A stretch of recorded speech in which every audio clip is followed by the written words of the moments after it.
Yes, it's people, and welcome back to another video on the Bridge YouTube channel where we bring you all things Chelsea. I'm your host of the most the Bridge Nation here today to give you a Chelsea transfer news discussion. Haven't done one in a little bit, so I thought I'd give you one nice little one. Obviously, I've been a little bit away, been relaxing, been doing some random things, enjoying myself. That's the way that that's the way that life is, the way that life goes. Hope you all hope you're having a wonderful day today. But make sure as you're coming in, as always, please make sure to like, share, subscribe. Helps me and helps me out at the end of the day. Makes me bigger, better, and stronger. So listen, much appreciated as always. Hope you're all doing all the stuff that you want to. As always, we've got a lot to discuss today, of course. A little bit of discussion, of course, about Jackson. Where is he leaving to? Where is he going? Etc. Etc. In that regard, Nkunku and clubs being linked to him. Us being continuously linked to Garnacho, maybe a possible Morgan Rogers as well.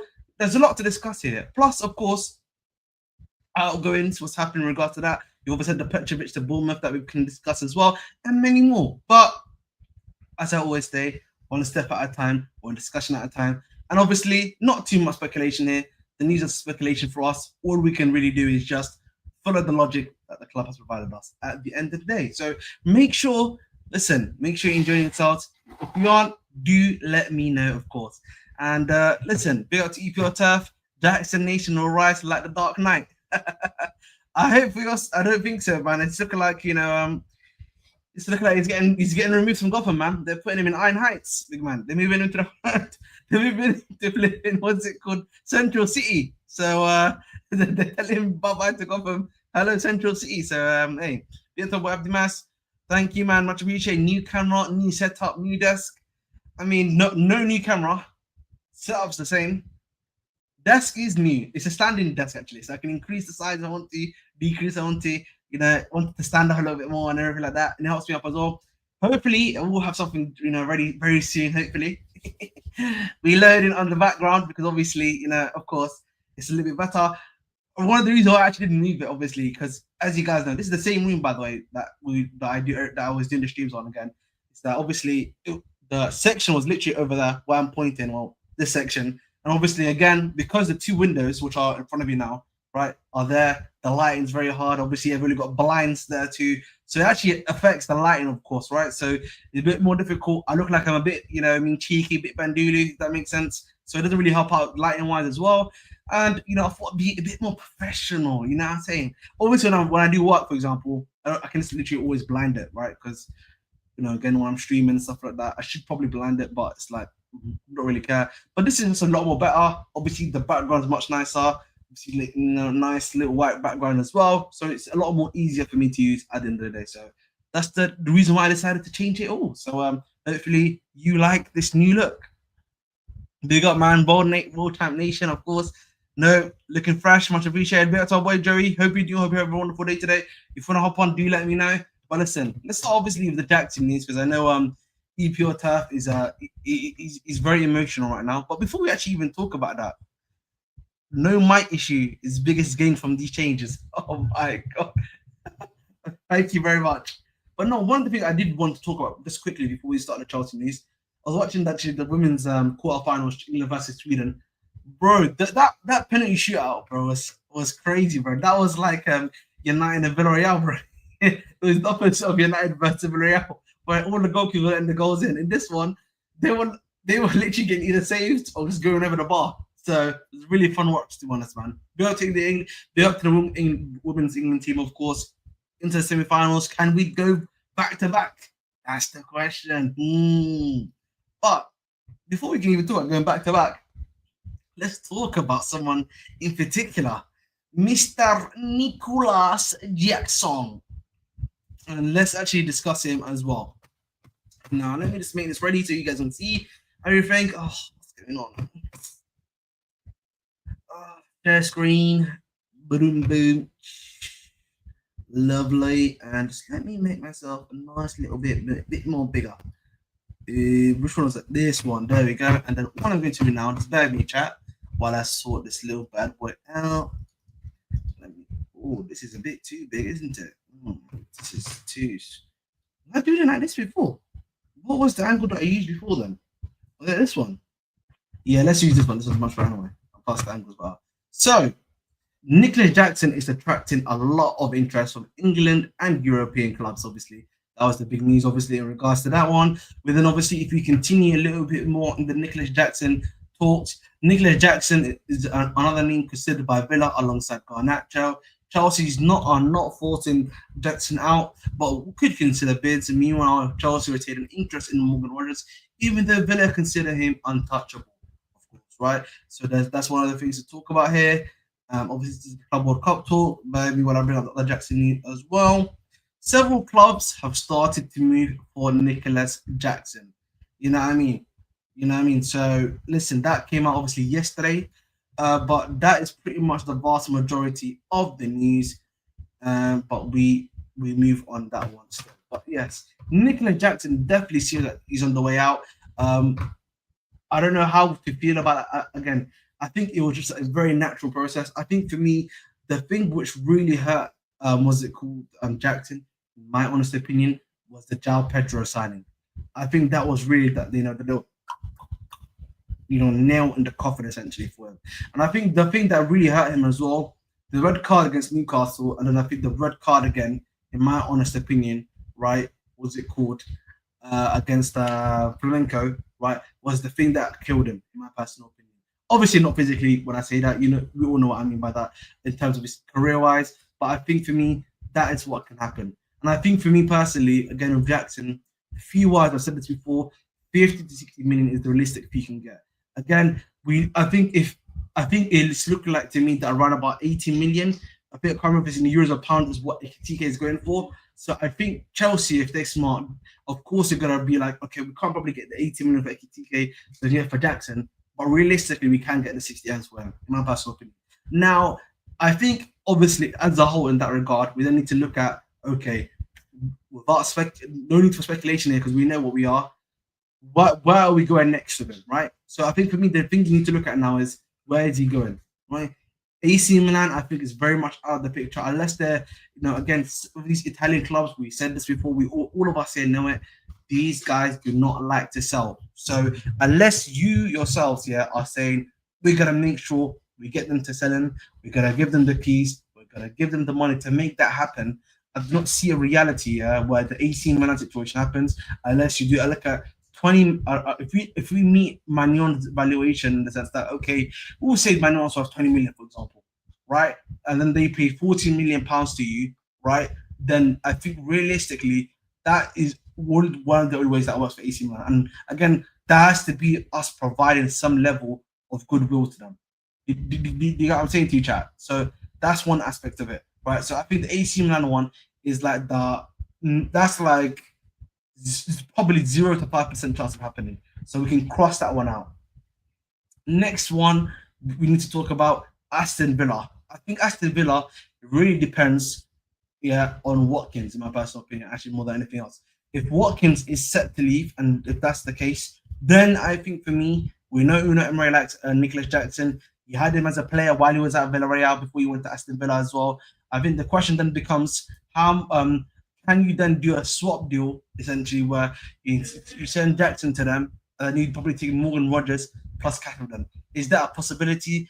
Can you make that happen? I know Fabrizio mentioned this obviously before, and again, Jacobs Ben has been mentioning it as well. So again, those two guys have been mentioning this, and that's probably something I think the club is looking for ideally. And again, I'll come back to this discussion a little bit more when we speak about Garnacho as well. But fundamentally, I think when you're looking at the Jackson situation, it's always about where are we trying to do stuff, where are we going next. So I think for me personally, that one is another interesting one to look at.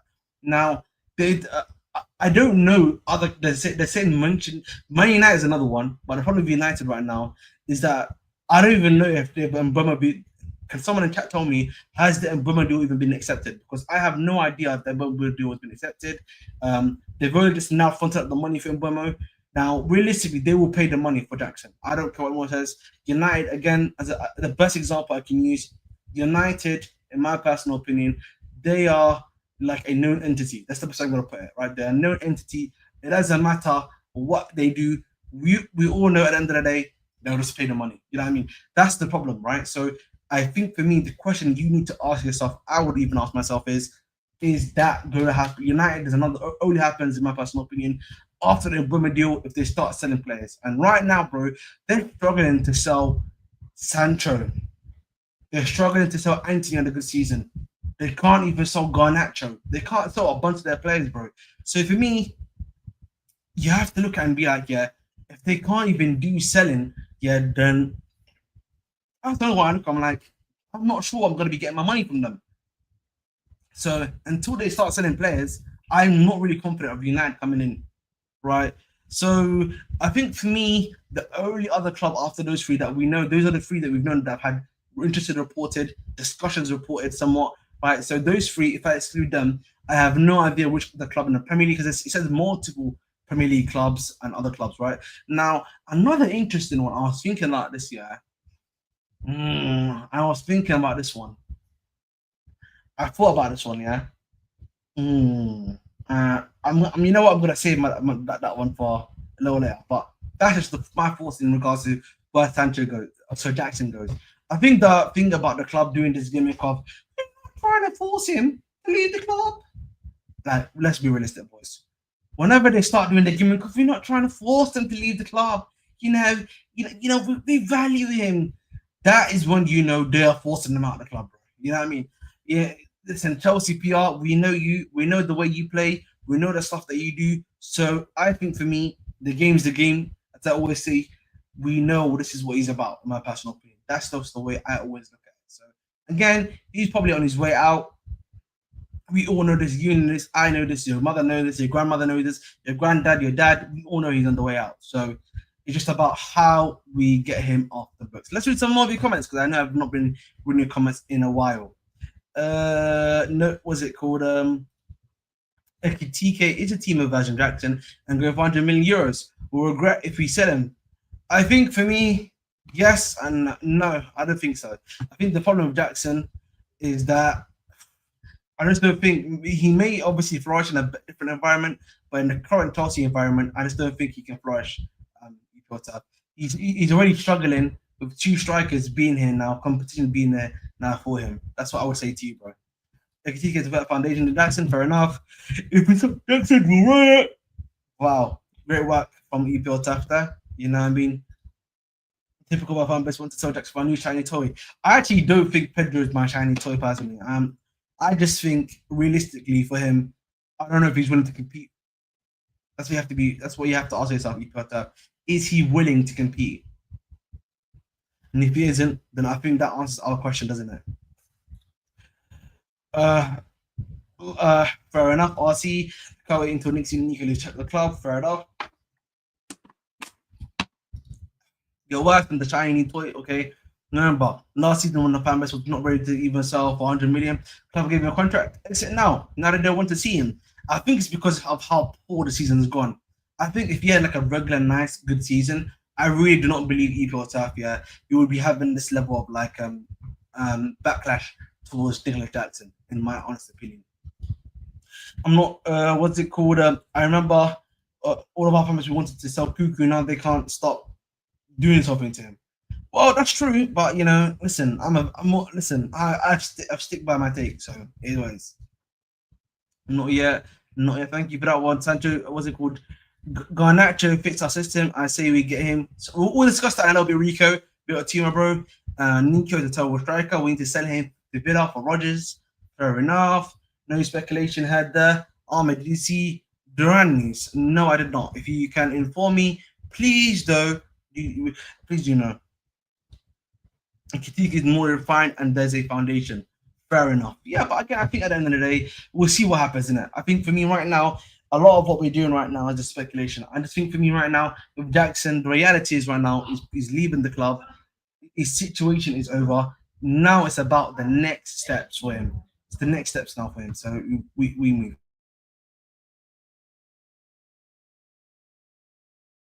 So that's all it is. So listen, we move at the end of the day. With Jackson, we've discussed a little bit. Oh yeah, I forgot to send the link actually. Let me send the link into the group chat. I forgot to do that. Maybe we can have a little bit of discussion as well. Um, Give me a moment, boys, while I just do this real quick. Don Duran has reportedly fallen out with Jose Mourinho already this week after signing for Fenerbahce after failing to turn up to the start of preseason training. Wow. I mean, I'm very surprised by that.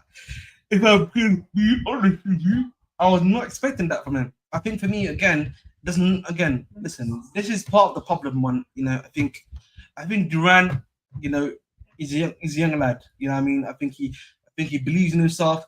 But I think sometimes, bro, when you have such a great start and then maybe you don't have the right people around you, bro, sometimes this happens. So listen, but again, John Duran's a young player, bro. These are young guys. They're gonna make mistakes. You hopefully get better and improving himself. And again, you've got a guy like Jose Mourinho. Jose Mourinho, I think, is a very good guy, a manager in terms of man management, in my personal opinion, and being able to take care of players, bro.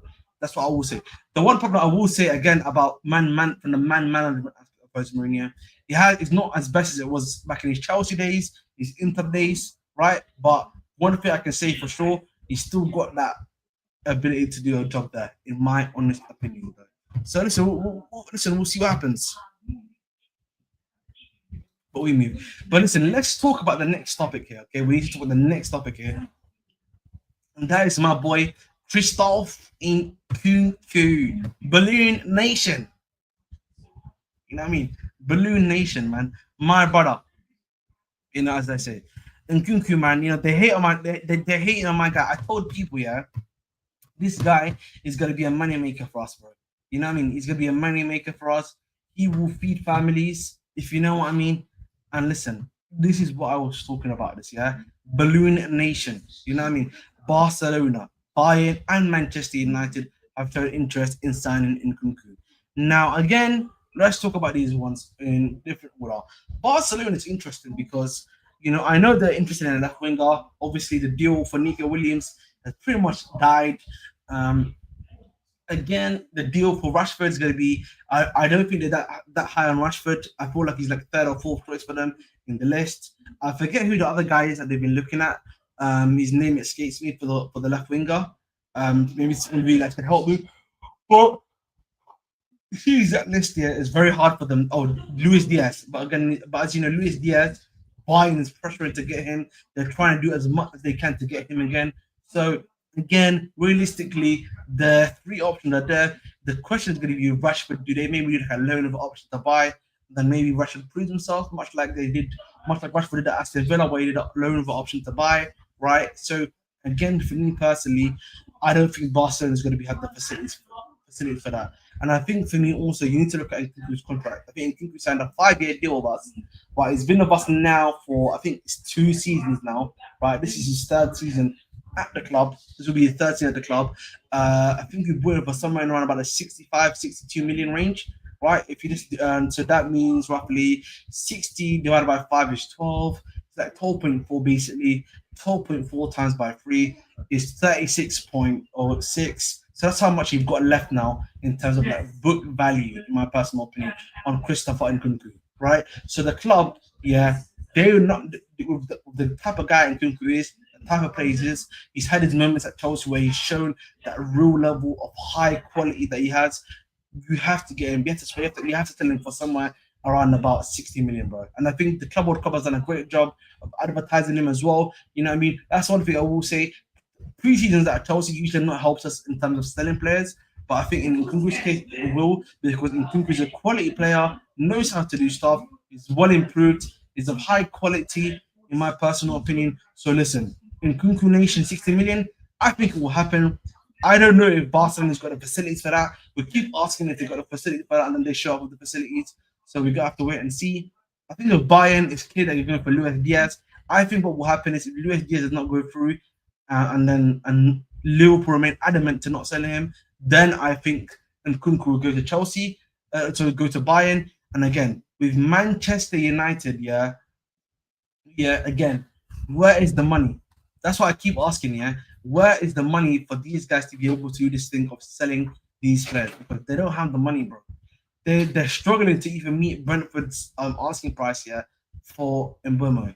So what makes you think they're gonna get a Nicolas Jackson, a Nkunku, right? So I know you're down there, Lucas. I'm gonna be with you one moment. Again, this is what it just comes down to for me when it comes to Manchester United. Where is the facilities coming from? That's what you got to ask yourself, bro. Because after they signed these 2 players, bro, I'm hearing they're trying to get Tolisso on a loan. I'm hearing guys for 5 million, 10 million, bro, on a free. They don't even have the money to get these guys properly. And people are telling me, they can get him. They got the money. They got the facilities. They don't have it, bro. They don't have that money right now. Okay, financially speaking. So, and they're moving out there, bro. And they need to sell players. Until they start selling players, bro, I just think for me, Manchester United, bro, is only like a late transfer. So that's probably end of July, or we're already at end of July, to be honest, but like early August and mid-August deals, in my personal opinion.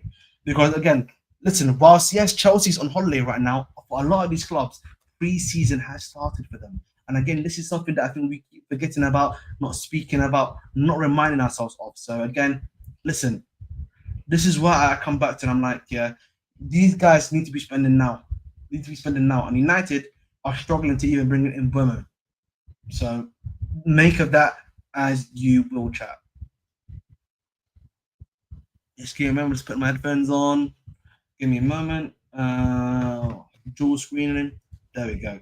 Big up to you, Lucas, bro. How are you feeling, bro? You doing good? Doing good, man. How are you? Not too bad, bro. Talk to me about Nkunku. Actually, I've been pretty impressed with him over the last couple of games. So, like, he's proven he's a quality player. I think it might be like something with the league. He's not suited to league, or maybe we just, we finally found a system that fits him. But it's time to go. I think again we can probably get 45 to 50 just because of the salaries. Not a lot of teams can afford 200K for Nkunku. You're probably looking at a Bayern who pay very high wages. You're probably looking at, I think, was Barcelona one of the teams that were linked with him? Not sure, but again with Barcelona, bro. I just look at that. I'm just like, bro, I just don't think. Listen, I just don't think they're going to be able to pay that transfer fee plus the wages, bro. They've only bought one player from what my understanding. I think they only bought the goalkeeper, right? Garcia. Yes. Garcia, and he was only like 20 million euros again. So yeah, I'm pretty sure they're not involved. So it would for me it would be Bayern, maybe like a Leipzig, maybe like a return to Leipzig potentially, if we get someone like Xavi Simons. Even though I'm not a big fan of Xavi Simons, from what I'm like noticing, it is the sole hope for. This is why, by the way, this is why, for me at the very least, it's just there's no way, bro. There's just no way for me that he goes to United and he goes to Barcelona. In my personal opinion, they don't have the money. United's bid has not even been accepted yet, boys. Yeah. So the reason I think like we're gonna go potentially for like I don't know if you watched the Club World Cup final. I know you weren't really big on it, so I wasn't sure if you watched the Club World Cup final or not. But. I did watch it, but it's just, I'm happy that the team won. Of course, I'm going to watch the final. I did watch them for it, but it's just, I just think for me, I don't know if Nkunku is needed to be sold. That's actually I know that's a hot take of mine. I've said they said 9 attackers, right? Think about it, right? Yes. Let's think about it for a second, right? We have, if we bring in Morgan Rogers, let's just hypothetical, right? We bring in Morgan Rogers, we sell Nico Jackson. That gives us 7 attackers. I think we have 7 attackers. Let's say we sell Nkunku, right? If we keep Nkunku, that's 8 attackers. That's what I'm saying. I thought. And then Quenda next season. I don't know if they mean 9 attackers with Quenda next season, or like I'm not sure where they're getting 9. I don't know if that. I think the 9 attackers. I think you would have to consider, unless like he's thinking about guys from the academy being added to that. Does that make sense? Like guys that you've got like a Tyreek George or someone. Okay. Maybe obviously I think because I think Tyreek George, I think he's been rumored that he's going out on loan, correct? If I'm not mistaken. Probably, yeah. Yeah, so like maybe unless there's like some other guys that you got in the academy, maybe like maybe he wants to keep 3 strikers. Maybe Gui as like a third striker. I think Gui's gonna leave in my personal opinion because you got 2 guys there that are hungry, new and fresh, and then I think you can still probably get the same value if you also do Shin Maheka, if that makes sense. So I think for me, again, I just look at that and I'm just like, I think if you think about Nkunku and you have Morgan Rogers there, that's 7 attackers already, plus the 2 academy kids that maybe you want to keep for maybe upcoming attacker. The reason I want Morgan Rogers on it is because of the ball carrying and the physicality that he'll bring to this squad, right? So like I was watching the game, right? The PSG game. And one of the reasons why we won that game, outside of like the pressing and how tactically astute the team was, physically we powered them, So I think if we can pretty much overpower most teams in Europe if we have like a Morgan Rogers centrally and he move like a Palmer outright. Because in my opinion, I think Palmer is still better cutting from the right centrally. It's debatable, right? Some people say he's better at cam, some people say he's better right wing. For me personally, I think he's better when he's cutting from the right centrally because it's just he has more freedom when he does that. And if we get like a Morgan Rogers, I think he'll offer the power through the middle of the park to kind of like on a transition, right? The physicality that he'll bring, running with the ball carrying, and then you have Palmer cutting inside and just interchanging with Rogers, who can play out right, who can play out left. I think it would be very dangerous, So I'm just looking at it that way. Like for me, Eze doesn't really make sense. Like I would understand if they brought him in, but for me, the player that I would want if we're gonna do this ball carrying thing, it's Rogers. Because I was thinking about it. Like Rodrigo, again, he's a natural winger, but the more I think about it, I just feel like they might go for more of like a Morgan Rogers type of profile because of the physicality, because of the ball carrying. He can score goals as well. So I don't know, man. I think he's probably looking at different ways to set up the team and do different types of formations. So I don't know. I think the thing is, like, I said this before. If you look at the actual football wingers in our team, barring obviously, what's it called? What, Gittins? Yeah. Who's a football winger? So we have Neto and Stevo, right? So we have 3 natural wingers.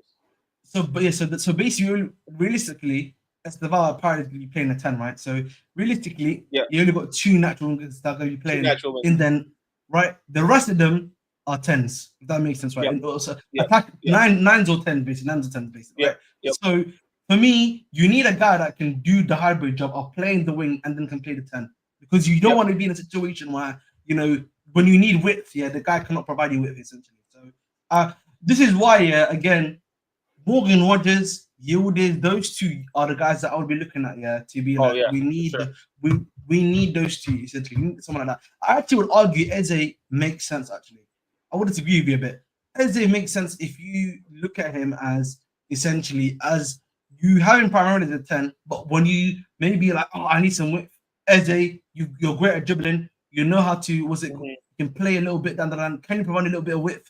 Maybe in a game, I think Eze can do that job for you too, in my personal opinion.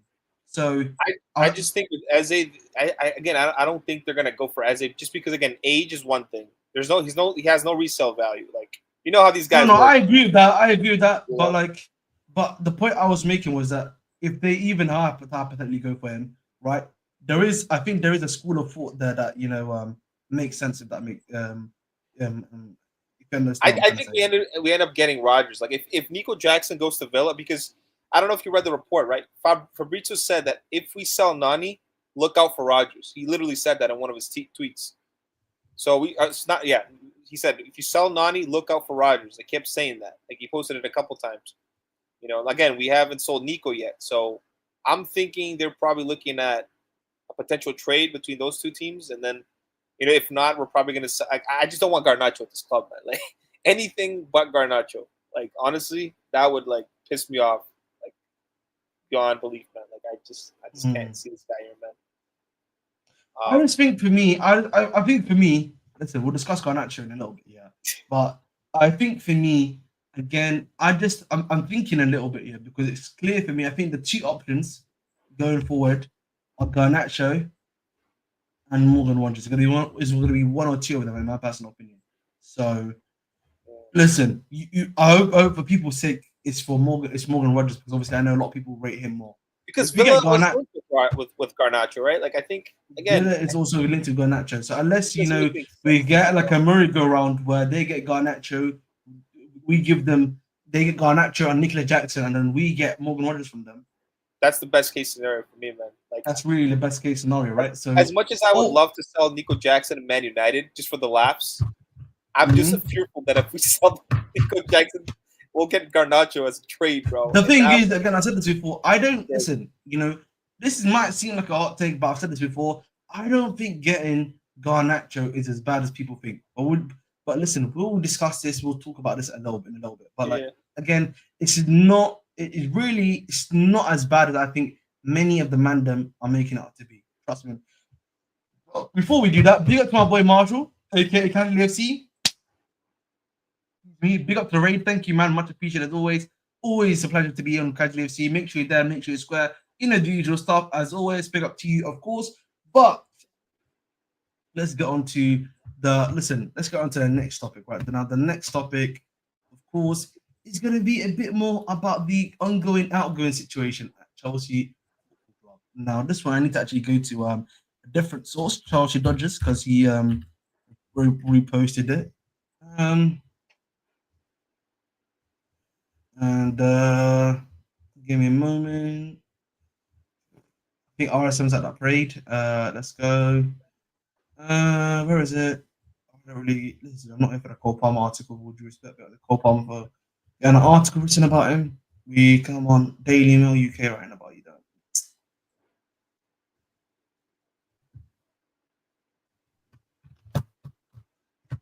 There we go. So this is what I wanted to bring up really quickly. Oopsie. There we land.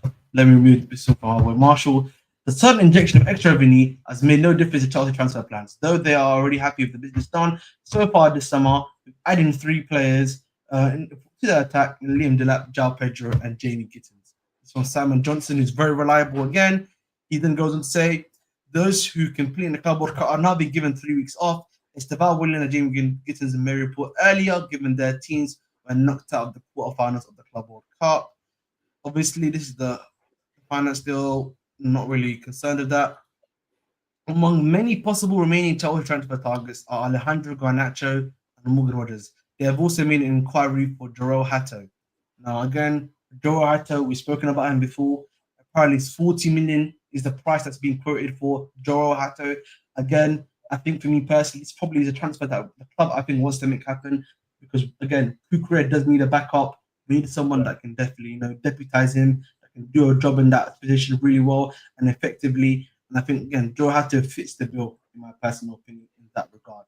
Again, so listen, I hope we get a Joel Hato. I know the chat wants a backup for Kukurea that's solid. I really believe that Vega would have been this backup long term, but obviously he chose a different route. Big up to him, and but it's looking like we're now trying to get Joe Hato at the end of the day. So what are your thoughts on Joe Hato? I don't know if you've watched him before. I've actually never watched him. Like I've just seen comps and stuff like that, but I don't like to judge players on comps. But just based on like a few minutes that I've watched of him, like he looks like a very athletic center back type left back. Very skillful it seems. But again, it's just comps, right? Like I have to watch the guy to really judge him. But it seems like Maresca wants an athletic profile, right, to play that center back, left back role. Because Vega's a decent player, but like Vega isn't the type of guy. Like for example, right? I look at that the type of defenders that Pep has. He likes athletic type of defenders, like Gavardio. Exactly. He's very athletic, right? He has the pace and all that. Vega, he was never that athletic. He was physical, right? He was very strong, but he wasn't fast. He didn't like overlap that well. I'm pretty sure this Hato guy overlaps, right? And again, he plays center back and full back. So, I mean, if it fits the system, I'm cool with it. For me. One thing I want to always decided to talk about, there's the transfers that have left the club. To bitch for 25 minutes of boom has been confirmed now. Obviously, wishing nothing but the best. It's a shame that he left, man, because he really could have been our number one GK, basically. But it is what it is, really, man. Just very sad. You're not convinced for that Sanchez final, man? No, I'm not really convinced. Again, man, that was the best game he's ever had for us. So it's the best game he's ever had for us. Bit up to him, but listen, yeah, he needs we can't be clouded by one game. That's one thing I always maintain. Do you honestly think we'll go back for a goalkeeper because it just, man, like I just can't do another season of Sanchez, man. It's gonna be the problem is gonna be, and I'll say this again, it will probably be market opportunities. That's what the club will tell you. The club would the club probably just wants a market opportunity striker, it's a goalkeeper. So unless it's a goalkeeper that comes out of nowhere that's available, then no chance. And you know what? Do you think we'll go for like a Diogo Costa type of guy? Because again, he is a Mendes type of. He's a Mendes. Actually, ironically, it's from the profile of goalkeepers they brought. I don't think they would go for a Diogo Costa. His height, there's a lot of stuff. Yeah. If you look at the goalkeepers they've all brought, essentially, they've all been very tall, very athletic goalkeepers, right? So I don't know unless they owe a favor to like Jorge Mendes. Yeah, then there's no chance. They could get Hermansen, right? Like Joey did mention that on one of his streams because of the links. The thing about Hermansen, and I just is that apparently West Ham are now targeting him. Okay. So the reality probably is in that regard that it's almost over. Yeah, it's so hopefully we go back in. So realistically, you're lost out on him. You've lost out on Thingy. Magnon obviously is still available, right? In terms of like he's not signed a new contract with AC Milan. Who else am I not forgetting Lucas? Chevalier still hasn't been signed by anyone, so he's still available in the market if you're feeling. I think right? Isn't Bolka a free agent? Bolka's at Saudi. Bolka's at Saudi now. He got into Saudi. Oh, he was sold, damn. Yeah, so he said he went for money. Big up to him, man. We can't hit on that. So that's pretty much the market now. Then obviously the guy that obviously was at Barcelona, they went to Barcelona. He was a very good goalkeeper. He's a good keeper in that regard. So I think for me, realistically, unless you're gonna get a Magnon, right, or you're gonna start spending 35 million on Chevalier, then you're kind of out of business. Does that make sense? Yeah. Do you think they might do like a panic buy, or not a panic buy, but like you could see a situation where we get Emi Martinez in the Morgan Rogers type deal, where like they sell us both of them, and then we do like a Jackson plus money. Isn't Martinez a free agent though? I thought Martinez was a free agent. No, I think he's still got a couple years left. They want like 40 million for him, but nobody's gonna pay that. The thing about that, yeah, is that whilst I think the idea might be interesting, the problem is gonna be age probably with him, and then secondly, the way he plays, he doesn't do the ball playing stuff properly. Again, like the thing with Martinez, like he regressed a little bit. I still think he's better than Sanchez because Yeah, listen, let's not get twisted. Is he better than Sanchez? Yes, but then the way I always say, look at it is then the team is always the way that the sporting director and stuff work. Yeah, is they look at, can he fit our system?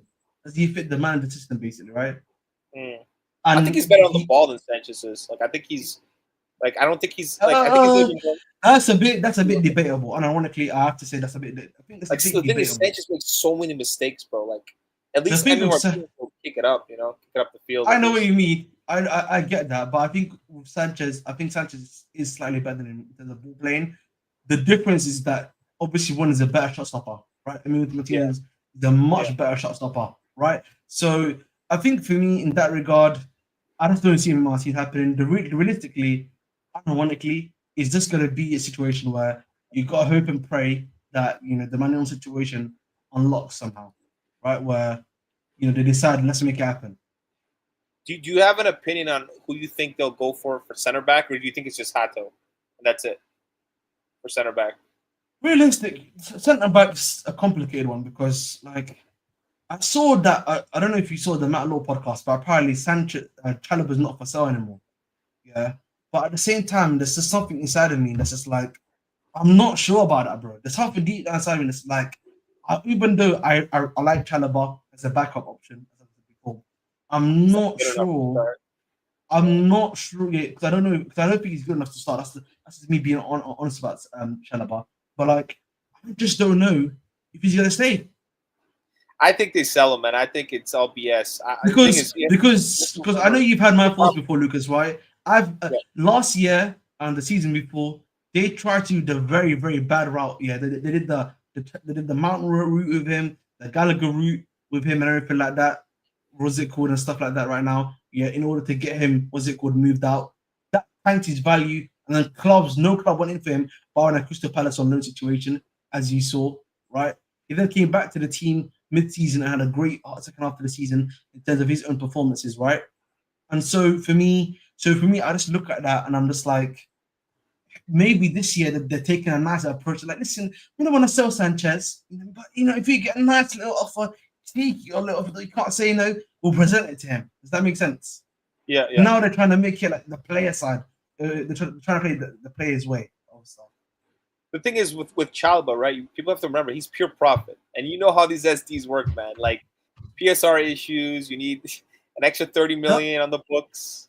The thing that we need to think about. The fees, The thing we need to, I think the thing that we need to talk about. I'm gonna just bring this up.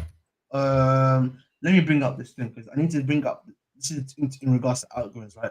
Now let's not get twisted. Chelsea had a great start as outgoings. By the way, he out for 52 million. What's his name again? Petrovic has been sold. Yep. Kepa been sold, right? Bashir Humphries has already been sold, but that was basically a last season deal. What it nobody counts for this season because it was a loan. I agree, right? But yes, thank you for bringing this up, right? Now the thing for me, the guys that you need to look at, that I think you need to even. I don't think KDH is leaving the club. I'm going to be honest with you guys. KDH ain't leaving. I think the club is happy with him in the role that he plays. And I actually like to think that KDH is also happy with the role he plays, it seems. Does that make sense? He seems like he's happy. Yep. He seems to be like an older statesman of the squad, right? So I actually would argue KDH should not be included in this list. Now, Broha is interested because I would like to think in the next week, in this upcoming week, there has to be some level of movement in regards to Broja, right? In terms of like outgoings for him. But the thing for me about that I would say look out for Chalobah for is if Sterling and Chilwell and Carney are still in the books, right? If you can't move on Sterling and you can't move on Chilwell, then I think they're gonna try to move on Chalobah then, in my personal opinion. Because those two in particular, I think they're the ones that are probably going to be hurting you in terms of wage structure. Right? Does that make sense? Yeah. Lucas. No, I agree. Like a lot of these, right? Like, people have to understand. Like Nkunku still has 40 million left in the books. Like we can get back it's our money. 36.6. Yeah, and Nkunku's 36.6. Let's calculate roughly. I think because we bought it for like 62 million, right? Stuff like that. Yeah, right? but he's already paying for 2 years, right? Is it 2 years? Mm-hmm. So let's say each year it's been So 10 he's got million. 3 years. So basically, he's got 3 years left in his deal. So that means 36.6 million is left on his book value, basically. So yeah, less than 40 million. So we could definitely, recoup that money. Vega was like 8 million pounds, like 10 million pounds. So that's easy to move, right? Broya is pure profit, by the way. Any money you get for Broya is pure profit. Broya and Chalaba, pure profit. Dacho was like 8 million pounds. Like it was nothing. So even if you get a loss on him, you can make your money back via the loans. That's unironically the way you you can make just your money send him back. on like 3 loans for like 2 million each year. Get the money back that way. Felix, That's we're gonna get hit on Felix. Felix, we're just gonna get 25 million for him, bro, and then we're gonna stuff the So they're gonna look at all these players, right, Ahmed? Chilwell, right? The amortization's already gone. Like all we need is to get rid of him because of the wages. Yes. Right. Sterling, he has 20 million left on the books. That's gonna be impossible to get rid of. So any hit that we take on Sterling and Felix, they're gonna have to be outweighed by the other sales. Like for example, Sterling is 20 million. And Felix is probably we're gonna get hit on like about 15 million pounds, like an amortization hit. So there, that's 35 million. And so like they're gonna have to sell one of these academy guys. Like that's why I think Chalaba and Vega are gonna get sold because they're gonna have to spread out the losses on Felix and Sterling. They're not gonna buy out Sterling's contract. They're gonna try to get a loan for him, and maybe they'll pay half the wages, and then we'll try to get rid of him that way. But that's what we're gonna have to do, man. We're gonna have to sell some of these academy guys. I wouldn't be surprised if they sold Tyreek George as well. Like, if we get like a 15 million to 20 million pound bid, I would not be surprised if we sold Tyreek George. One of those like 20 million and then potentially buy him back in the future type deals. If he becomes a decent player, but I would not be surprised. We did. We are more than Nkunku's contract of the 6. And Nkunku's contract basically 10 million every year. I forgot. Yes, and if you were tough as right, because remember Nkunku happened before the How long has it been? Is it 2 years or 3? It's been 2 years, but basically, I think he really got he got a 6-year deal, not a 5-year deal, bro. So that means he's got 4 years left on his deal. So that means he's got 40 million left. So you are right, I was wrong. My apologies. 40 million, yeah. But again, that's easy to move on, bro. Like it's going to be the Felix and the Sterling ones that are going to be very, very. And again, Fofana, bro, we have about 40 million left for Fofana. Like that guy, we're never going to get rid of him ever. Yeah, that's a good point. And the thing is, I've noticed a lot of people have not been discussing recently the Sterling and Chilwell situation because those situations are going to be very problematic for the club. Or those two. Right? The thing is, they're not going to agree to take even. They're not going to. And the other one is also Carney Chukwuemeka. The problem is, I know the club is I feel like the club has been very greedy in the evaluation of 40 million for him. And the reality is, bro, no club is going to be willing to play 40 million pounds for a Carney Chukwuemeka. It's crazy because Carney, right? He's been here for 3 seasons. You know that, right? He's actually been here longer than all these guys. Yes. Carney was actually one of the first signs. I think he was actually signed before Kukurea was. No, he was signed literally in the summer window for. Yeah. He was that really bad window with Fofana, all those guys. He was signed that window, 2022, man. So he's been here for 3 years, bro. Exactly. I think we bought him for 20 million pounds. So if you amortize that 3 seasons, I think he got like a 6-year deal, bro. You know what I'm saying? Like he probably has like less than 10 million pounds on the books. His thing is like 20 divided by 6. So that's basically me saying 10 3 point something. 3.33 million per year, bro. That's how much you're taking. Oh yeah, right? 3 years. That's 10 million pounds, right? So let's say he has 10 million pounds left. Just and we got a fee for the loan, right? It was like 5 million. Yes. So bro, come on, man. Just get rid of him. 15 million, 20 million. Just get rid of him. This is why for me personally, I just look at that. You know what I mean? Yeah. It's just I just look at that and I was like, bro, no, I don't know why we're being this greedy. I don't know why we're being this greedy. It's because they know he has like the potential to be something that they No, think that it'll because be great or whatever. the problem for me is that I think last season they should have realized the loan spots how important they are. You know what I mean? Yeah. Like we fucked up because last year because we weren't able to properly set out a lot of players last season. Yeah, it meant that quite a few of them got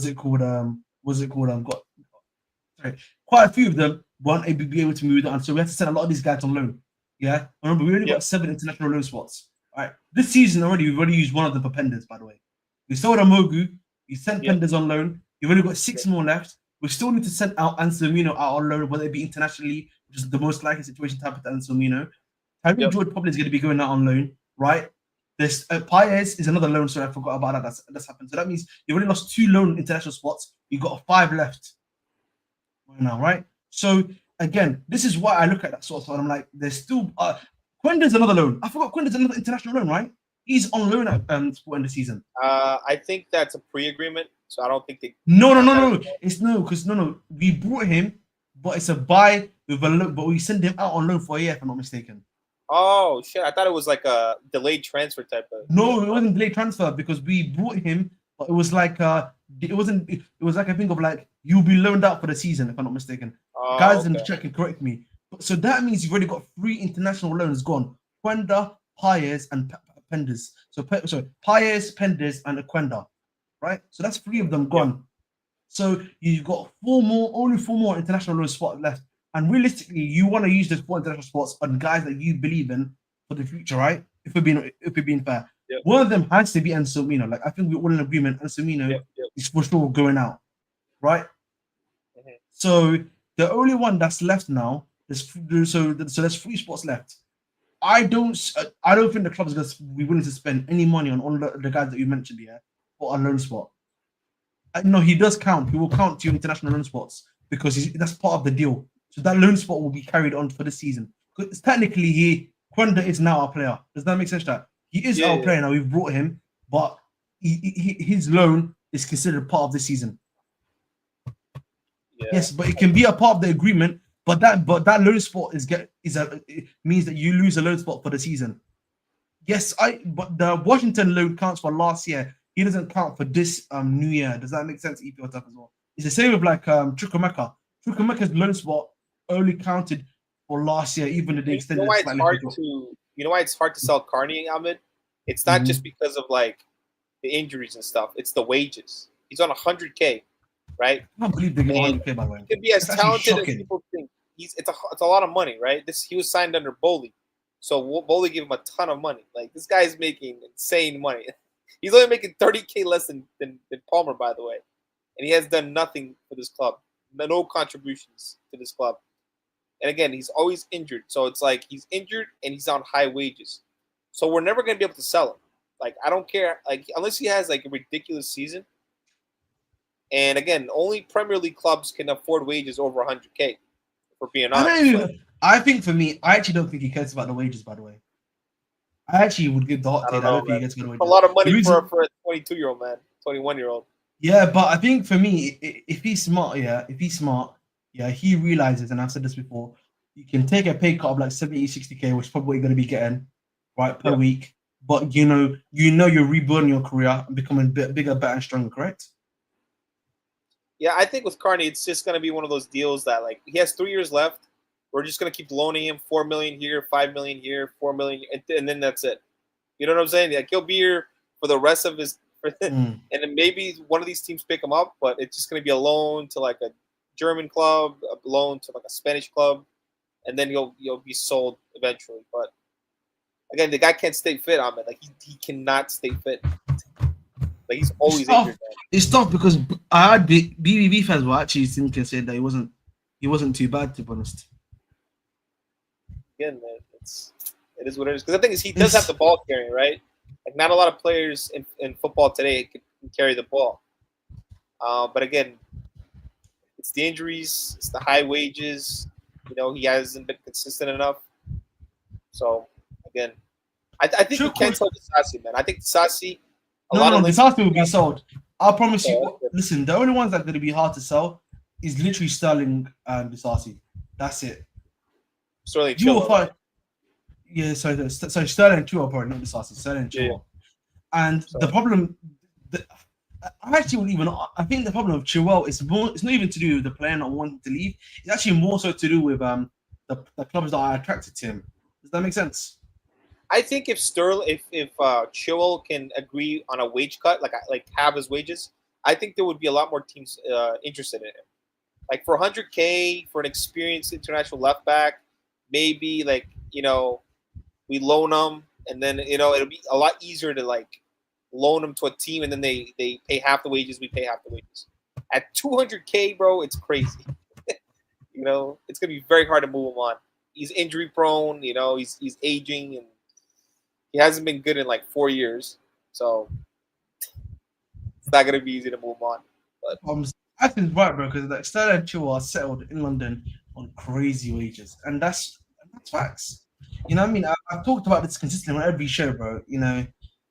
Listen, man. There needs to be a sign, bro. What I mean? We need to do something like this, where we gotta get them on a crime scene photo, bro, because it's terrible what's happened there. I can't believe we this contract. But think about it, Ami, right? We can criticize the players all we want, but if you're making 325K, right? If you're I'm not even criticizing the players. I'm not gonna criticize the players. I'm just saying, the thing with Sterling, they thought, I can understand the club's perspective. Like they thought they were getting a player that was still hungry and still had a little bit more left in the tank. Yep. But if you watch Sterling and you knew Sterling, you knew that wasn't the case, right? Yep. But the other guy, Chilwell, Chilwell went through an ACL injury against Juve. Then had almost back to back because he played a few games. Then got a Achilles injury, bro, and we still gave him 4-year deal, a new 4-year deal, bro. I look at that and I was like, I just looked at that and I was like, that is genuinely criminal behavior. No, that was Vivell, by the way. That was Vivell. That's why they sacked him. Bro, that is genuinely. That's actually. There's no other way to say it than that was a terrible decision. Like genuinely was a terrible decision. I can't believe I was at United. It is interesting. I'm interested I'm interested to see it, but like obviously you got him, you got Sterling. I feel like the market has been quite slow. I don't know about you, bro. Like it feels like the market has been very slow this season. I don't know about you in terms of transfers. It's interesting because it started quickly, right? You saw with Man City buying, Ait Nori, they bought Reinders, right? They bought Cherky, and then we bought the Lap really early on in the window before the Club World Cup, and then during the Club World Cup again we bought Pedro. So it's like it's been slow for some teams. Some other teams, like again United, they started out quickly with Cunha, and then they've been stalling on Mbeumo for like 7 weeks, right? So it really depends. Like certain teams are kind of moving fast, like Arsenal are negotiating with Gyökeres. I don't know if that's going to go through, but like they got Nani, right? So I get what you're saying, but no, I'm not even talking about the big clubs, bro. I'm just talking about. It feels like for a lot of the smaller clubs, maybe I'm not. I know Sunderland has been really active. I don't know if you know. Sunderland's been very active from what I know. Right, I know that even Leeds to an extent has been somewhat active. I know they're trying to now get Patsios from Feyenoord, which is an interesting deal, right? But like it feels like all the other clubs, like have been relatively quiet in my personal opinion, but abroad as well. I feel like the top clubs have been investing more than like the lower level clubs, other than Sunderland, right? Sunderland have been players. But I get what you're saying. I think next season, I think the top 4 is going to be a lot harder. Like it's going to be a lot more like not harder, but like more competitive. And then everywhere else, it's going to be shit. Like from like because I'm surprised by this. Yeah, I'm very surprised by this because you would think that these guys have got the money and everything like that. Yeah. Like for me, like because look at the only reason why I say that is like look at Sterling, but look at like what's it called United. Like I know they're bad at selling players, but like there is like there should be a market for quite a few of these players, bro. No, I get what you're saying, man. Like look at the mid-level clubs, right? Like Bournemouth have lost their center back and their left back. They're probably going to lose their Barney to PSG, right? So that's an entire back line basically. They lost Kepa. Then I don't know if they replaced Kepa with anyone. They replaced Kepa with Petrovic. Yeah. But then look at the teams, right? Like who else? Like Brentford are potentially losing Buemo and Wisa. Like I don't know if they're going to lose one or the other, but it's these teams are getting picked apart, man. Like Brighton, they again they lost Rob Pedro, like, but Brighton will be Brighton fine. have been active, by the way. Brighton have been active, That's one thing I will say. Yeah, people seem to forget that, but Brighton have been active. They have been making. They have brought a few players. Forrest, I would expect him to invest because that owner does seem like he has ambition. Even though again they haven't really spent a lot of money, they've bought like Igor Jesus and they bought like a couple other guys, but like I don't know, man. Like I get what you're saying. Like some clubs are moving faster than others. Liverpool are just, if they get Rodrigo and Ekitike and all these guys, then we'll see what happens there. Listen, I've got to take care of that. A lot of people might not like it, but my take on Liverpool is that they've got amazing players. They're looking like a good a super squad. But the one thing that I always say about super squad, bro, is all it takes, before it falls apart. That's what I'm gonna say on that one. You think the egos are gonna like clash, and then it's gonna be hard squad to manage? Because listen, if there's because the thing is, you listen. The manager, obviously, big up to Slot. Obviously, won the league. He's done everything really well. I think my argument would probably be: is he going to be able to handle those big egos, right? Because obviously, people will say, "Oh, he did it last season, right?" With all these guys, like that amount of like level. But I would argue there was obviously like a clear denomination before, or like who were the top players and who were the above average players. Now, it's like there's a lot of elite players now. Does that make sense? Like top players now in every position almost now. Right. No, I get what you're saying. It's kind of like the Real Madrid thing, right? Like on paper, it looks amazing, but then when they play, there's no cohesion. There's no. I get what you're saying. This is why for me. I'm just happy to get Isak, man. If Isak had went to Liverpool, it would have been difficult. Like it would have been a problem. I'll be honest. Getting Nketiah, bro, it's very difficult, bro. It's hard because he suits him to the T.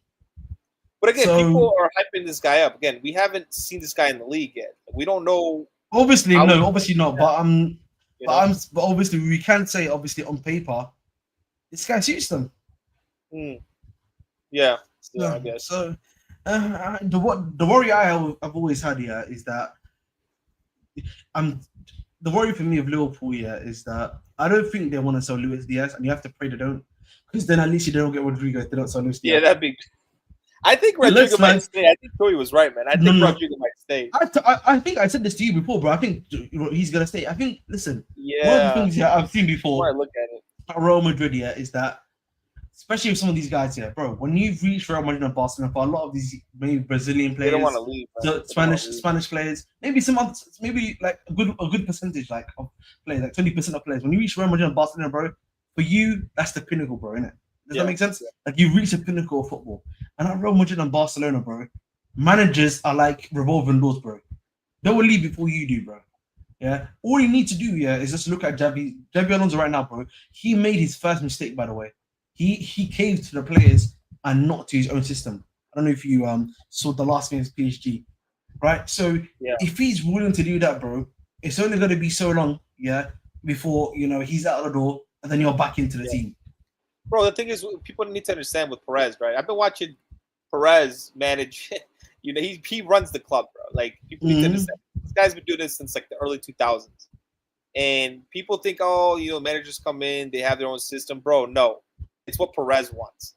Like you're gonna see eventually, Alonso is gonna have to cave in to what Perez wants, and if this 3 at the back doesn't work, he's gonna force him to go 4-3-3 on it. And like again, I don't know if Xabi Alonso can coach a 4-3-3, but he's gonna force it on him, man. Like it's gonna be a thing, This is why again I do look at him. I forgot his name right now. He said his name. I do look at the Real Madrid head, and I'm just like to him, why are you getting these guys here if you just want them to cave to your doing? Because like the manager can't do that, by the way. Like if you're bringing the manager, especially in this day and age that we're in, bro. They have their own philosophies. They have their way of playing. You know what Perez is, right? Perez is basically Roman. Roman, he would buy a bunch of like really big stars. The difference is though, Roman was just buying stars. Roman just used to buy the stars. And then he didn't. For him, it was about manager. I trust you, manager. Do your thing, basically. Does that make sense? No, but that's what I'm saying. But the managers that he was bringing in, though, look at the managers that we brought in. Mourinho, what's it called? Ancelotti, and Luis Mourinho has a way of playing, but a lot of the players we brought suited him because we asked the manager who do you want, and then we brought in the players for him. Same with what's it called? Ancelotti. Same with like some of the guns that we had in between that period. Even Sarri, you have to we brought understand, him. right? Like a lot of these guys, they played under several different managers. So a lot, like for example, like when we bought in Conte, bro, they were players from like the Ancelotti era. Like you know what I'm saying? So it was like, he kind of operates like Roman, where it's like you either win or you leave. Like he doesn't want a tactician. Like Perez doesn't really care about that. You either win or you leave. Like that's his whole philosophy. He doesn't care about this like, oh, you have to play this and inverted this, and that's why he liked Carlo and Zidane, because they were more like let the ballers ball, you know. And Alonso, he's like a tactical guy. He does this whole like fucking inverted shit and whatever, and 3-4-3, and does a bunch of like crazy, you know, tactics and stuff like that. I just don't think it's gonna work. I just don't think it's gonna work, you know. And that's why, like, you have to be super malleable in order for him to. Otherwise, bro, it's never gonna happen. Yeah, Perez, he just brings in stars, and you have to use the players that he gives you and find a way to win. That's it. He doesn't care how you do it; just do it. You know. But I get what you're saying. Like there are egos and there are clashes. Bro, Real Madrid are a mess, man. Like they don't have a lot of players. Like they need center backs. You know, I don't know what they're gonna do as far as like finding that creative midfielder. You know, Arda Güler is very good, but they still need someone like a deep line playmaker. They don't have that. They don't have a proper 9. Alonso asked for that, and then they said no to him. So the lack of that. I So, can't believe, like, if the manager told you that before, literally, he actually told them that before, and then they couldn't provide it for him. I do think financially they've been hurt by the stadium, which is another talking point that a lot of people don't want to have. But and the thing is here, I don't know if they're going to be willing to sacrifice another year of waiting for Konate, because that's what it's looking like. The plan is come back and we're waiting on Konate next season. Yeah. Again, I don't think they're gonna win the league this season, man. Like I look at both teams. I think Hansi Flick, like they've never been a league winning team though. They've never been under this head under the head of the Real Madrid league guy. They've never really been a league winning team. They've always been consistently like a Perez, yeah.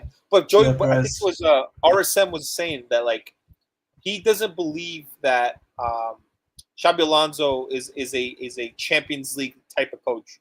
Like he might do well in the league format, but in like a Champions League or like a cup competition, RSM doesn't. Yeah, I don't think his style. I don't think his style works. I think I get what RSM is saying, but by the same time, he has also gone to Europa League final. So there's pros and cons to that. I'll probably say pros and cons. I think the players are probably pushing through. I don't know. The thing is, Real Madrid fans, they care more about the Champions League than the league. Like, sure, they want you to win the league, but they want you to win the Champions League. Like that's their whole thing, man.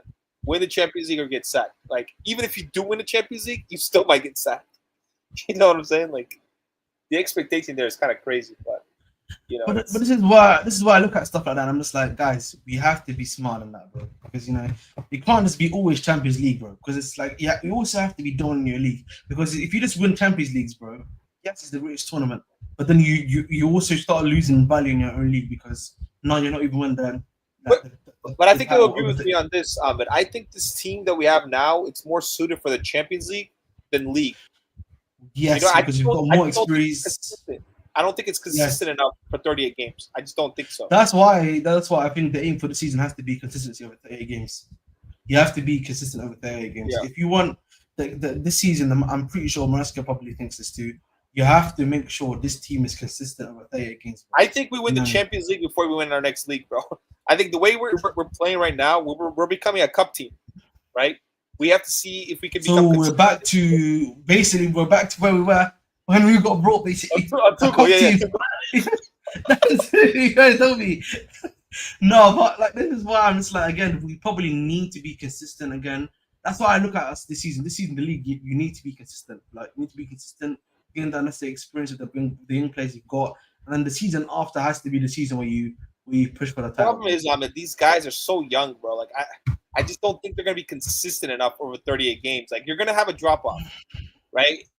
And you're going to have, like, you know what I'm saying? Like, these guys are, and we keep getting younger, bro. We're going to get Hato. We're going to get, like, fucking, you know what I'm saying? Like, I know what you mean, bro. You know, for me, just if we get Mike Nunn, right, he is a league-winning goalkeeper. Like, so if we do get Mike Nunn, like, okay, maybe we can win the league. But then you have to look at, do we have a center back that can partner Caldwell, right? Like, do we have someone that's going to be solid for 38 games? Because Chalobah, again, listen, shout out to Chalobah, but this guy is not good enough for 38 games in the league. Like, it just, you know, he's not good in the air. He has lapses in judgment. I'm not going to rate a couple games that he had in the cup. You know, like, you're going to need someone like a Kanate level center back or a guy that's like very high level. You know, that's why I think that's why I think this season it's about getting the consistency with a lot of these young guys, getting them having the necessary experience, another trophy, hopefully, in another competition. Would I be surprised if we won the Champions League? Hell no. Carabao, FA, or like Champions League, like one of those three tournaments, in my personal opinion. Then the season after is where you push on in my personal opinion. Push for the league. Right, and then you can actually then spend a bit more money in transfers, right, to get maybe from some of the main missing pieces maybe you need to add.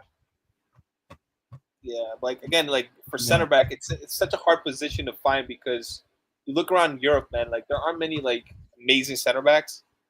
You know what I'm saying? Like Zabarni is going to PSG. I think he's a solid center back. You know, 23. You know, would fit the wage structure and all that. He's gonna be like 60 million though. Like. Again, and from what I read, I don't know if you read something different. They wanted a right-sided center back. People thought it was left-sided center back, but apparently they want a right-sided center back. I think I read it in one of, I don't know if it was Matt Law that posted it, but they want someone that can play on the right side. So maybe it's Guehi, maybe it's someone else. I don't know who they're gonna go for, but I don't think Guehi is good enough either. But I could see them going for him because he can play on both sides. So. It is what it is. Well, listen, I think there's a little more to talk about is Garnacho. Again, we'll be a little bit really. Again, there's not much to really say about Garnacho other than obviously he's a possibility. You may or may not happen at this point. But if he does happen, we'll see what happens, bro. Yeah, it's gonna be an emergency meeting, right? I don't think it's an emergency meeting. As I said before, really, if we remove the situation of the stuff that happens outside of football with him and everything else in routine. Again, he suits the team. It's just about, you know, I think it's just that he's had a really bad run. That's all it is, bro. I don't think he's a good footballer in general. Like for me, he's just like for me, he's worse than Nani Madueke. I couldn't stand Nani Madueke. And you know, for me, it's like replacing Nani with a new Nani. And it would just be like, what the fuck? You know what I'm saying? We remove one shit player to bring in another shit player, and it's just like, God damn it. You know, like again, I agree with you, Ahmed. Yildiz, bro. Yildiz would be the dream for me. That guy is such a baller, man. That guy, Ahmed. My goodness, like he's gonna be a superstar, man. Legit quality football. He's quality, man. Yeah. Quality, so was it? Guys, I am one away from 50 subscribers. It would be really helpful if you get me to 50 subscribers, please. Helps me on the channel at the end of the day, please. Thank you very much. And it'll be much appreciated as always. But in terms of Garnacho, Jingle Bell and starting, maybe, but that might be true. And again, maybe all he needs is Maresca to maybe help him out there, help him improve in terms of his finishing. So yeah, I just want like ready-made player. Again, that's why I wanted Morgan Rogers, man, because the ball carrying, the finishing, big game player. He's played in the Champions League. You know, he's a player of like a very high level, and I'm a big fan of him. So like, if we get Morgan Rogers, for me, like again, I think we move Palmer to the right, we move Neto to the left. I think that's what happens on it. Like I think if he comes in, we move Palmer to the right and Neto to the left, because I just feel like you saw how we played in the final, right? Like Palmer was playing more on the right. Cutting inside, right? So I think you could put a ball carrier in the middle with the way that Morgan Rogers presses teams and his pure physicality. I think you know, I think we do well. You know. Oh, one thing I will say quickly: thanks to 50 subscribers, I'm 50 away from 3K now. 50 away from 3K. It'd be helpful if you guys just continue to subscribe. Helps me enough at the end of the day. Please make sure to do so as well. I have to do like a double PSA there, lovely. But listen, one thing I do want to talk about, yeah, and I was thinking about this a little bit as well, just before we end the stream, is obviously now, listen, 3 weeks away from football. I think it's starting from this week. How has your first week been without watching Chelsea football? Chilling, man. Chilling for me again. I'm so happy. I've not actually looked at football for a long time. This is like the first time today I actually looked at Chelsea news in general. I'm going to be very honest with you. Like, I've actually taken a nice little break from football. But listen, it's very easy to get packed up from Chelsea, bro, as I've always said. And I encourage people to do it because then you come back wanting to know more, in my personal opinion. So. Refreshing, yeah. I get it. It's hard to kind of take a break in the summer because of all the transfer news, right? So, like, especially us, Ahmed, like, we're always getting players in and out. I feel like what happened was, I think what happened for us this time though is that I think because they did all their transfers early because and in the middle of the Club World Cup, and now that we only know like there's only two there's only like 2 signs left we need to do, right? And it's all about outgoings now, right? Yeah. It means that we're like, as fans, we're not so worried now about what was it for the remaining transfers because there's nothing for us to like literally focus on. What am I going to really be caring about who West Sterling goes to? Not really. Yeah, I hear again. Hopefully, we get news for like Badiashile sale, Joao Felix. Badiashile is staying, bro. I don't know if you saw that, bro. No, not Badiashile. Sorry, Disasi. I mean Disasi. Yeah. I think it's also really. I just think again the window is moving a bit slow for some people. I don't know why they keep moving this slow. Can you guys hurry up, please? You know what I mean? It's the PSR bullshit rules, man. Like that's the it thing. Can't be PSR now because we're in the new season of PSR, bro.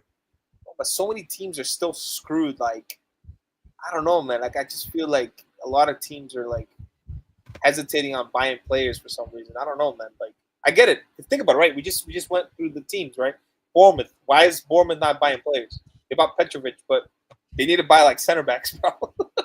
They need to buy players, like you know what I'm saying. Brentford, if they lose Mbuemo, like I think they were linked to. I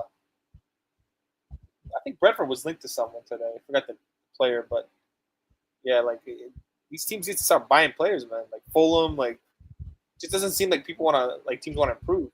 You know, it's just like the top 4 teams, and that's it. Tottenham started buying players and they stopped. You know, there's still going on with the Gibbs White thing. I don't know what's happening there, but they might not get him. You know? They might not get him.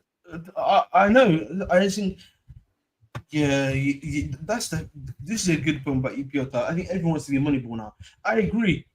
Because like, you know, I know a lot of you know that I watch the NBA. The NBA transfer, the NBA like free agency this year was bad. It was terrible, bro, because since they signed that new CBA, bro, they have fucked that situation up badly. Obviously, even though I'm a Nuggets fan, we did a great job in free agency. Let's not get it twisted. But at the same time, like there was no free agency stuff happening in the first 15 minutes, bro. That's never happened before, bro. It sucks, man. They're capping all these teams and what they can do. Like, if they allow these teams to invest, bro, like they could just go out there and buy more players. We improved. Yes, I get that, but I think the point that me and EPL Club are making, bro, is that because now I feel like I said this before, the sports are becoming so profit driven now that it's also kind of hurting the sports teams themselves, right? Because they're trying to find bargains everywhere, bro. It's like trying to find bargains everywhere, but you're not gonna always get the bargains, bro. Sometimes, bro, you have to just go for the ready-made things at times. And bro, it's crazy because we have so many talented players in the squad. Like even the ones that we don't like, Leslie Igochuko. This guy could start for a lot of teams in the Prem, man. Like legit start. Like Everton. Like why isn't Everton buying like a Leslie? You know what I'm saying? Like a West Ham. Why aren't they buying like a KDH? Like we have a lot of players that these teams could literally upgrade their starting lineups with, you know, and they're not moving, man. You know, it's like I don't know what's gonna happen with Achupong. I don't know if he's gonna be loaned out or whatever, but he's too good to like just be like sporadic role in the squad, man. Like I think he needs to be playing regularly. I agree with that, Byron. I think a lot of people obviously disagree with that point because I was making that point that I think he actually needs to go out alone, but I think people are saying let him stay. let him learn, let him do his thing. Does that make sense? Or But again, does if that we make buy sense? Hato, right, he's not going to play any minutes, bro, because it's going to be Gusto and Reese. And you're going to have Hato and Kukurea. So it's like, and then you're going to have like 1,000 center backs already. You know what I'm saying? We have Sar. Is Sar going to play minutes? You know what I'm saying? Like, we don't know, man. We don't know what's going to happen. It's we have too many center backs. Not a lot of them are good enough. Do they think Sar is good enough to partner Caldwell? He's 19, bro. Like, is he good enough? I don't know. I haven't seen any minutes. The thing about Star was very, from what I remember, Star was very hyped in the Leon Academy, bro. They were pissed that we got him. By the way, I think people forget that. But they were super pissed. By But the that's way, what I'm saying. Like, why didn't he get a single minute in like the Club World Cup? Like, we want to see if this guy's actually good enough. Like, he didn't even get like, I think he got like a couple minutes or something. Like I wanted to see this guy because Chalaba, we know this guy's gonna be sold. Like, people can say whatever they want. I don't believe this guy's gonna stay here out there. I think he's gonna be sold, bro. I agree. I think we're gonna get like 30 million for him, and then No, try to get someone better. I think the problem is listen, I would if this guy was a bit more of an older player, I hear it. But I think the problem especially when they're a younger player, bro, they need minutes in terms of like They need minutes, improvement. man. They need the minutes to improve, right? And I think the other thing that we also need to realize, bro, in this day and age, bro, yeah, there are a lot of these upper mid-table teams, the Borussia Dortmunds, the Brightons, all these other clubs, bro. They're willing. You know what they're going to do? Oh, you want minutes, mate? We can guarantee you starting minutes. We can guarantee you to be a starter for the team. Yeah. Because think about Reece James, right? When we had Aspilicueta, Reece James went in the championship. He played like 1,000 games. So they have like 46 games there, right? Yeah. And he came back much stronger, much more developed, and then he just, I think Achapong's already good enough to start a lot of the games. The problem is he doesn't start. He doesn't play, so it is what it is. And I think again, the manager also now has literally changed the game now. If that makes sense, right? He legit changed the way that we play at right back now to make sure Gusto, he gets the best out of Gusto and he improves too. Exactly. Again, is he going to start over Gusto? I haven't seen it because he doesn't start over Gusto. And the thing is, the club paid. How much did the club pay for Gusto again? Was it 25 million, right? They paid 25 Yeah, they love Gusto. You know what I mean? The man loves Gusto. They love Gusto. Yes, he may have had a bad season, but this season, bro, they played him through badness. When he was trash, he was still getting played, right? And now towards the end of the season, essentially for us, he's come back to somewhat of his best again, defensively and offensively. Somehow, there's no way we're gonna get rid of Reece James, man. Again, we need to phase out Reece James. I actually think Reece James now is just a Swiss Army knife for the team now. Does that make sense? In terms of like the left back, the right back, and then the midfield. I think that's what the club sees in us. It's a Swiss Army knife to use when necessary. I mean, he has 3 years left on his deal. He's on 250,000. He's only got 3 years left on his deal now. He's got 3 years left on his deal. That's mad, Oh my god, next season, bro. Listen, man, Reece, you better stay fit, bro. This is bad. So might be onto something, bro. You might have to phase out Reece James.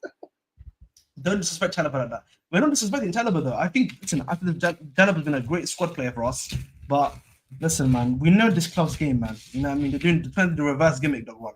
But again, he's a squad player, right? Tosin is also a squad player. Exactly. You know what I'm saying? We actually need a starter. The problem for us right now, dog one, is that we are starting right centre back after RSG right now. These center backs are squad players. We need like a legit starter that's gonna be imposing center back. That's gonna put fear into everyone. Because the other thing we need to also realize, guys, Fofana is not that guy. He's not that guy. Oh my God, we have Fofana, bro. Jesus Christ, forgot about. And again, I know that I've heard Marseille's interested in him, but they can't even pay 30 million for Paxios. So what makes you think they're gonna pay 40 to 50 million for Fofana? No, we still have 4 years of Fofana, bro. 4 fucking years of it. Oh my God. Oh my God. He's only played like 30 games or something, some ridiculous number. Like, bro, he's got a ridiculous price range. I don't know if you know that, bro, which is bad. Bro, like, we're so cooked, man.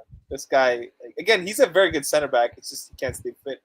which is a shame because he's perfect for what we need as a center back. You know, like I don't know what they'll do, man. Again, we need a right-sided center back that's physical and has pace.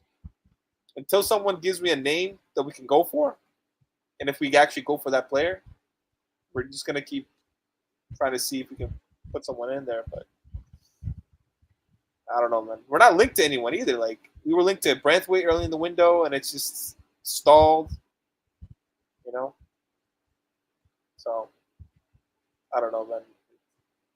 I don't know who we'll get, but I still think we might get Guehi, man. For some reason, because he was linked to Liverpool, it's stalled. We have that 20%, right, on the transfer if they sell the player. He only has 1 year left on his contract. He's 25, blah blah blah. English, you know.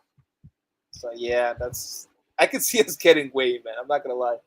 I'll be honest, boys. We're not getting Maguire, and the other thing is, I think the guy is I don't know, man. I don't know. I thought Liverpool was still getting him, so I'm surprised he's gone quiet on the Liverpool side, unless like they've already agreed a deal.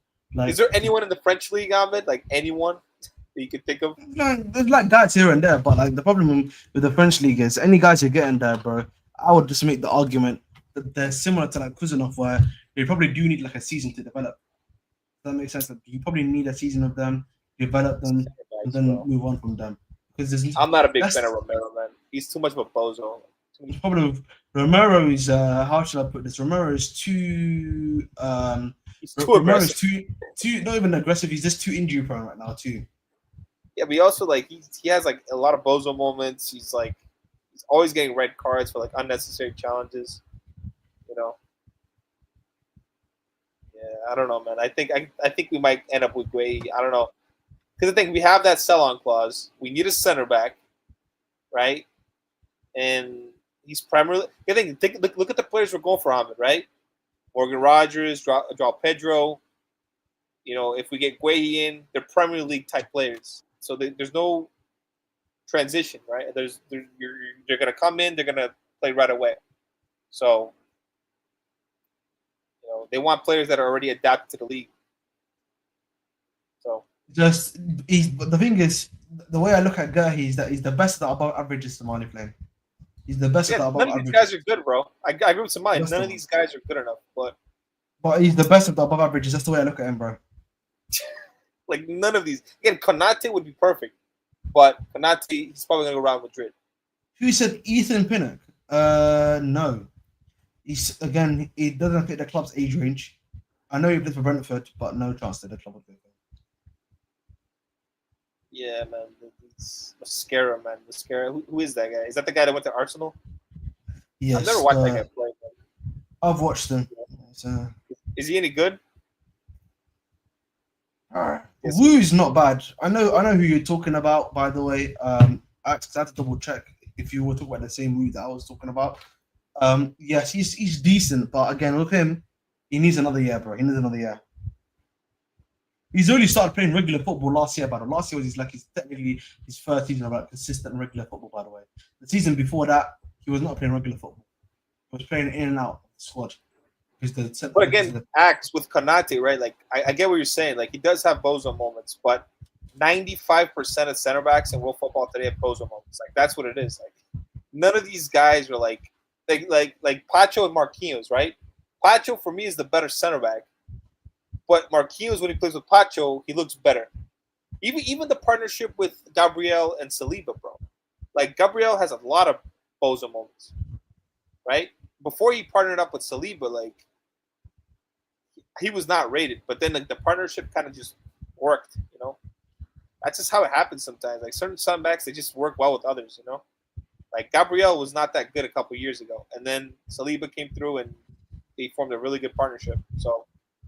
A lot of it's partnerships, man. Like certain players just work well together. Like Fofana and Caldwell worked perfectly. Like you saw in the beginning of the season how good we were defensively, right? And then as soon as Fofana got injured, the level dropped massively. So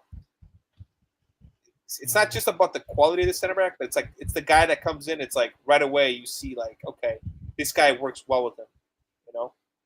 So there's that. But listen, we're gonna end it here. Kim Min Jae, no chance for Kim Min Jae. Sorry, the whole of Kim Min Jae, bro. Like it's the same with like Kim Min Jae. His fall off has to be studied because I'm surprised that he's so bad. So I think he was a quality centre back, bro. I'll be honest. Big fall off, man. Big fall off. But listen, guys, we are gonna end here. Bridge Nation out. Not much to really say at this point. I'll probably be back next week, somewhere next week, because like again, there's not gonna be that much transfer talk. But listen, it is what it is. Move. Have a nice one, boys. Peace and blessings, and Tuchel out.